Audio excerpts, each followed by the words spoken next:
আসসালামু আলাইকুম আমার প্রিয় ফ্যামিলি। কেমন আছো তোমরা সবাই? আশা করি সবাই ভালো আছো। আগের ভিডিওতে বলেছিলাম পরের ব্লগে দেখাবো কার জন্মদিন ছিল আর পুরো দিনটা আমরা কি করলাম। তো এটাই হলো আমাদের আজকের বার্থডে গার্ল। তারপর শুরু হলো আসল সারপ্রাইজের প্রস্তুতি। তাকে ঘরে রেখে আমরা কিউটি কেক রেডি করতে চলে গেলাম। সব কিছু যেন পারফেক্ট হয় সেই চেষ্টাই ছিল। তারপরে তাকে নিয়ে যাওয়া হলো সারপ্রাইজের কাছে।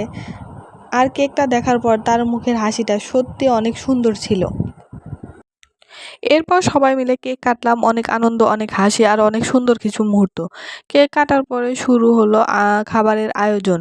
প্রথমে ছিল মজাদার গরুর মাংস রান্না, তার সাথে ছিল ডিম, স্পেশাল আইটেম মজাদার রোস্ট আর সবার ফেভারিট কাবাব। প্রতিটা খাবারই ছিল অনেক টেস্টি। আর সবচেয়ে সুন্দর মুহূর্ত ছিল সবাই একসাথে বসে খাবার খাওয়া। এভাবে হাসি, আনন্দ আর ভালোবাসার মধ্য দিয়ে কেটে গেল পুরো দিনটা। ভিডিওটা ভালো লাগলে অবশ্যই লাইক দিবেন। আর যারা এখনও আমার চ্যানেলটাকে সাবস্ক্রাইব করে নাই অবশ্যই সাবস্ক্রাইব করে আমার এই ছোট্ট ফ্যামিলিতে অংশগ্রহণ করবেন। টাটা, আল্লাহ হাফেজ।